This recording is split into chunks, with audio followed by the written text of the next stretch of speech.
Okay, so I've got myself a little project today.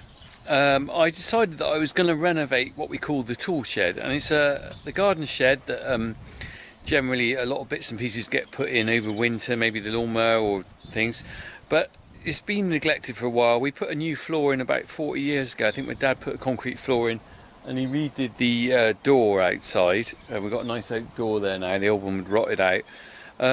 But I've decided I'm going to whitewash it around today. So I'm going to make the whitewash myself out of hydro lime, I think. We'll have a look at that later. But I thought we'd have a look inside, and I'm going to clear it out and find out a few bits and pieces we can see inside. You'd be quite surprised at the bits and pieces that are in here, but I'll have a quick look first of all. Right. So here it is. So bit of a mess inside, very cobwebby. The roof's not too bad. It probably could do a little bit of timber on the back replacing, but that's quite a big job, and these are fairly sound and watertight, so I'm not going to do that. But my job today is I'm going to whitewash the walls to make it a nicer place, really. The interesting thing is I'm doing a whitewash because I want to do it traditionally. It's already been whitewashed a long time ago, you can see here.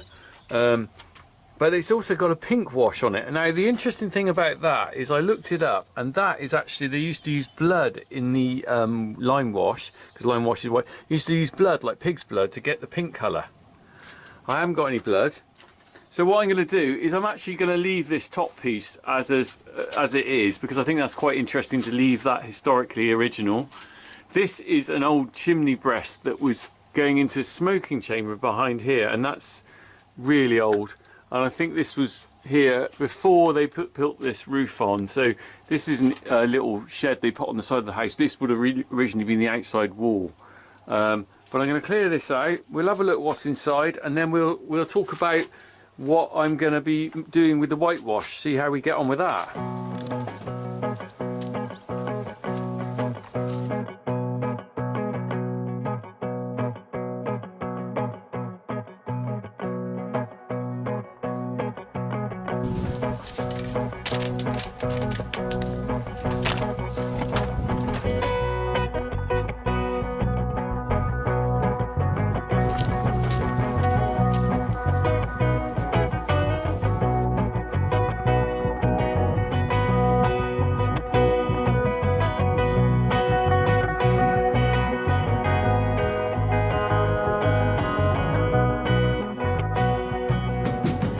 Okay, so I've got a pretty well most of the stuff out of the shed, the usual detritus of a garden shed, and a few couple of little interesting objects at the end. We'll have a look at those in a minute. I'll just show you what we got here. We got lawnmower, we got the usual hose pipes, footballs.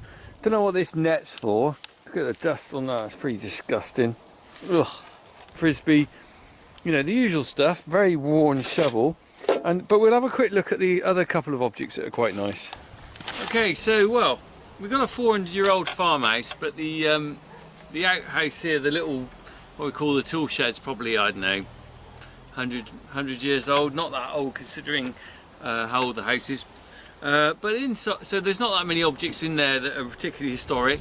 However, there's a couple of interesting items. So firstly, let's have a look at this. Look, stuffed into the roof are 2 pairs of shears. Now these are in the days before motorised clippers. These are hand clippers for sheep. They're probably 100 years old. There haven't been sheep on this farm in my lifetime. Different sized ones. Look at these. All made from one piece of steel. I dare say this one particularly, if I sharpen that up, I reckon I could do my beard.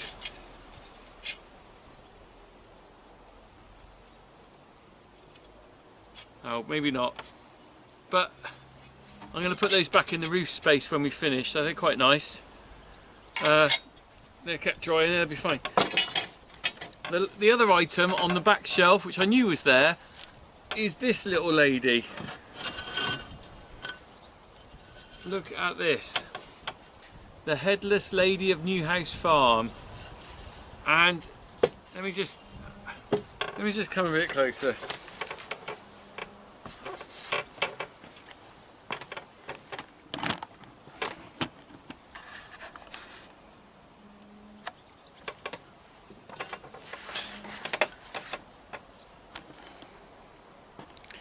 So, this is the headless lady of Newhouse Farm. There's quite a sad story behind this, really. Look at it. Got a little toe that sticks out. And here is her arm. And what's that? Not sure, that's a bit of her head. Bit of her head. Oh look, there's the foot that's missing. Sad really. So, actually that fits on there, look. It must have been a lovely object in its time.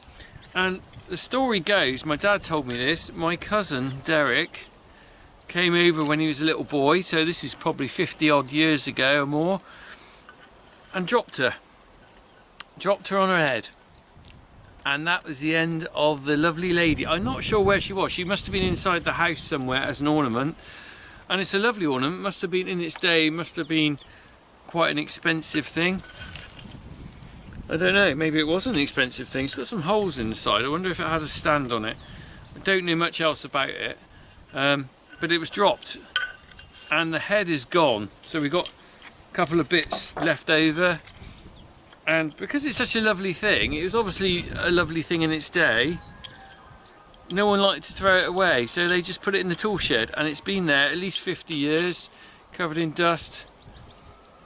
And I'm going to put it back there. I'm going to redo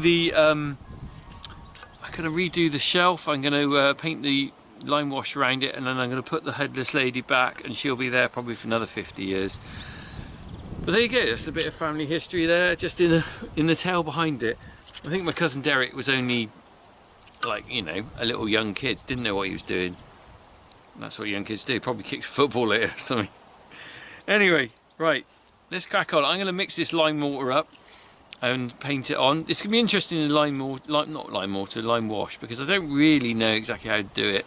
I'm just going to experiment. I know it's very caustic. I'm going to have to wear goggles and gloves and stuff because it can burn, but it's a traditional paint that was always used historically. It's very breathable, so on damp walls and stuff it lets moisture in and out, sort of thing, without causing issues. So we're going to do that. Let's see how we go.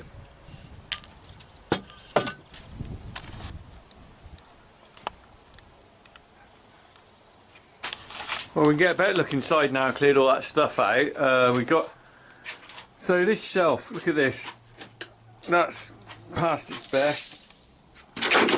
That's really ropey.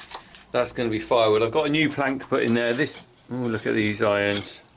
I suppose that shelf stayed up, and the little old lady was sat at the back of here. So I got some new irons I'm going to put in there, I think. And you can see the remains of the whitewash on here. Look, you can just see it's flaking off. So this was all whitewashed out.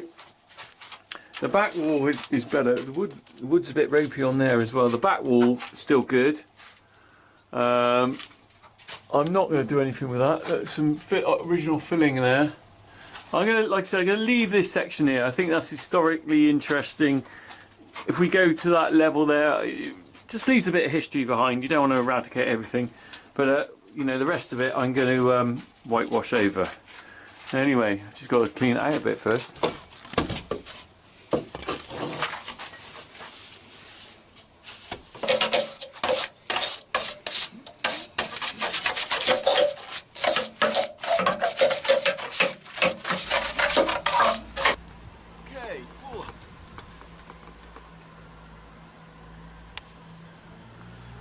Okay, so this is the hydrated lime I'm using to make the lime wash or whitewash. Now, this is bio lime that I had for the cow cubicles a while back, but it's actually basically hydrated lime, as it says there. So, here we go. So we're going to mix this up with water. I've got some salt to put with it. I think that stabilises the mix rather than it all settling out. And then I'll dissolve it. Now, I'm wearing gloves. I've got some goggles to wear because it's quite corrosive stuff, I think. Don't want to get that in your eye. So let's mix that up and we'll see how we go. So I'm told it's quite important to add the lime to the water rather than the water to the lime because it's quite nasty stuff. Don't want too much water in there. It's all a bit of an experiment. I'm not exactly sure of the quantities, but I don't think I can really mess up. because at the end of the day I just add a bit more if it looks a bit too runny.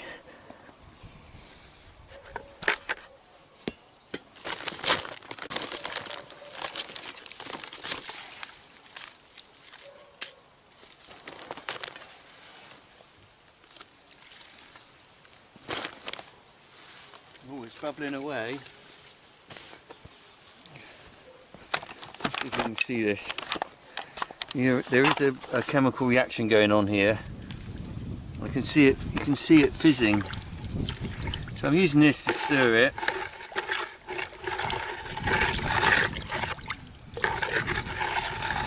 There's a little bit of dirt in there, but to be honest, that doesn't really matter because it's going on a not exactly clean wall anyway. Right. This is all a bit of an experiment. I'm quite enjoying this in the fact that I'm doing something which I haven't done before. What can I, you know, it can't really fail because at the end of the day, if I don't get it right, I just change the recipe. Oh, there's some lumps there.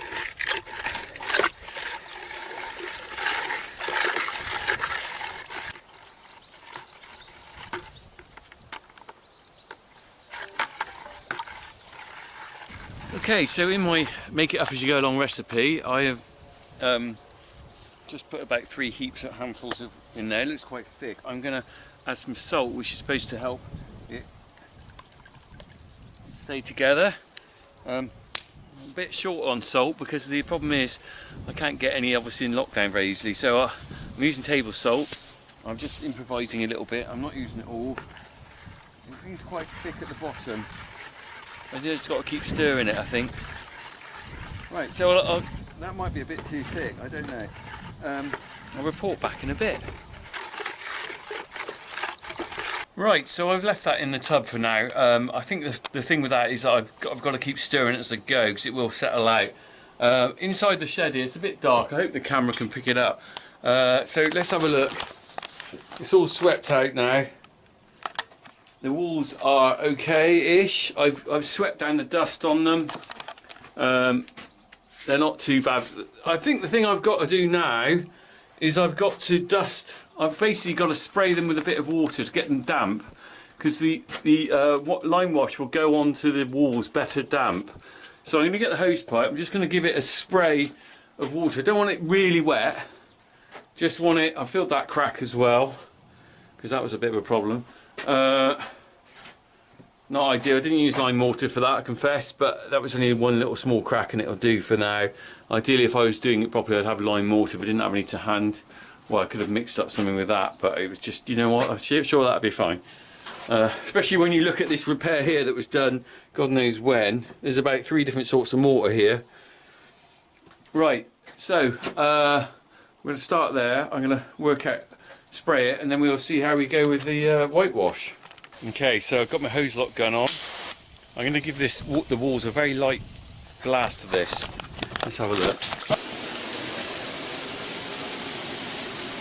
Don't want to get it too wet. Look at that, it brings the pink out. You can see where you've been. This is just apparently to make it stick better.